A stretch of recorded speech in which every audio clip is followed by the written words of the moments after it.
Anim na senaryo kung paano magwawakas ang digmaan ng Israel at Hamas. Una, ang matagumpay na pagkawasak ng Hamas. Ito ang nakasaad na layunin ng Israel. Susubukan ng IDF na tanggalin ang karamihan sa mga miyembro ng Hamas, pagkatapos ay medyo mabilis na aalisin ang mga puwersa. Nangangahulugan niyon ng pagpatay o paghuli ng mga 40,000 Hamas soldiers.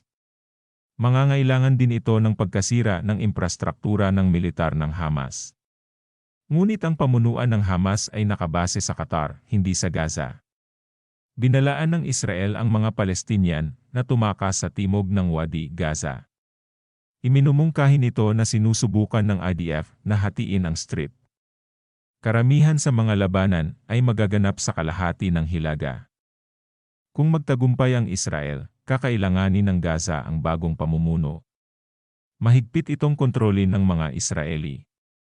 Iyon ay maaaring ang Palestinian Authority na pinamumunuan ni Fatah. Pinamamahalaan na nito ang West Bank. Kung papayag si PAI ay President Mahmoud Abbas pero ito ay hindi malinaw. Pangalawa, dibisyon ng Gaza Strip. Maaaring piliin ng Israel na sakupin ang Gaza o hindi bababa sa bahagi nito, ngunit ito ay magiging isang napakalaking gawain. Malaking bilang ng mga tropa ang kailangang manatili sa The Strip. Ang ganitong trabaho ay tatagal ng mga taon sa halip na mga buwan. Maaaring kabilang dito ang paghahati-hati sa Gaza Strip sa hindi magkadikit na mga bahagi ng lupa. Ito ang senaryo na hinabol ng Israel sa West Bank. Gayunpaman, nagbabala na ang US na ito ay isang malaking pagkakamali. Mahigpit ding tutol si Abbas sa senaryo ng pananakop. Ikatlo, kumpletong pananakop sa Gaza. Ang Gaza Strip ay may 2 milyong mga naninirahan. Marami sa kanila ngayon ang internally displaced. Sinisikap ng US na papasukin sila ng Egypt. Ngunit maraming senyales na hindi ito gagana.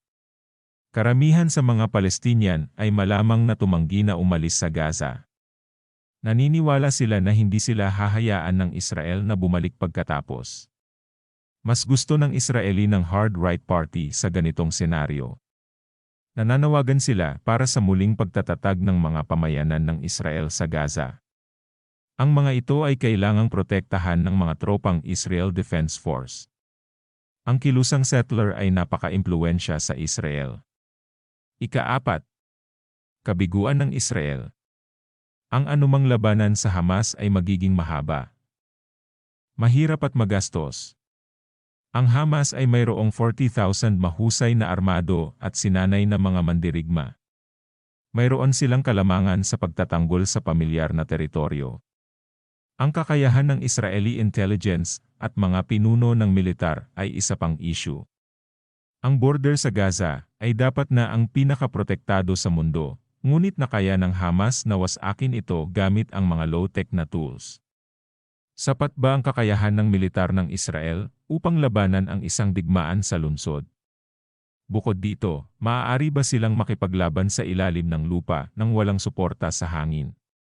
Ang pagsagot sa mga tanong na ito ay napakahalaga. Ang IDF ay kadalasang binubuo ng mga draftees, hindi mga profesional na tropa. Wala silang karanasan sa pakikipaglaban. Nagawa ng ilang Hamas na matabunan ang ilang base ng IDF noong Oktubre 7, kaya malinaw na may sapat na kakayahan ang mga mandirigma nito upang seryosohin. Hindi pa nakaharap ang Israel sa pagsubok na tulad nito dati. Ang isang nabigong opensiba ng Israel ay maaaring mangahulugan ng mas maraming hostage. Sa pinakamagandang sitwasyon, ito ang magiging katapusan ng gobyerno ng Netanyahu.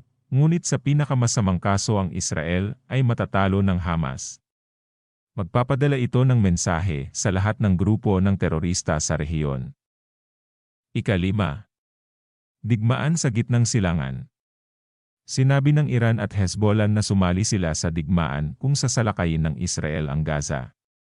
Sa katunayan, inatak na ng Hezbollah ang mga borders ng Israel sa hilaga. Tumugon ang Israel ng mga welga sa Lebanon at Syria. Ang Lebanon at Syria ay dalawang kasalukuyang banta, ngunit sinusuportahan din ng Iran ang pangkat ng Houthi sa Yemen.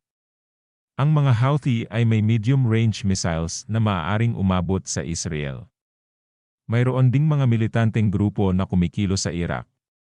Lumilikha ito ng panganib ng multifront warfare, regional escalation. Nangangahulugan ng isang malakas na digmaan. Ang totoong wildcard ay Iran. Sinusubukan ng US na idetour ito sa pamamagitan ng pag-deploy ng carrier groups. Ngunit sasali ba talaga sila sa malaking digmaan kung ito ay sumiklab? Ika-6. Ikatlong digmaang pandaigdig. Kung gagawin nila, maaari itong mabilis na umakyat sa pandaigdigang digmaan. Sabihin nating sumali sa digmaan ang Hezbollah at Iran. Haharapin ng US ang napakatinding pressure na maglunsad ng direktang welga sa dalawa. Naglagay na ang Washington ng mga F-15 bombers sa Jordan. Ang dalawang sasakyang panghimpapawid ay may maraming jets. Nagpadala rin ang Britain ng mga sasakyang dagat ng Royal Navy sa Mediterranean. Kaya ito ay nasa parehong sitwasyon. Ito naman ay lumilikha ng panganib ng direktang digmaan ng US at Iran. Mawawasak ang programang nuklear ng Iran sa pamamagitan ng magkasanib na pag-atake ng Israeli at US. Ngunit maaaring piliin ng Russia, isang pangunahing kaalyado ng Iran, na makisali. Ang Iran ang pinakamalaking supplier ng mga drone at missiles sa Moscow. Makikita ba ito ng China bilang sandali nito para salakayin ang Taiwan? Sa puntong iyon, ang lahat ng taya ay mawawala.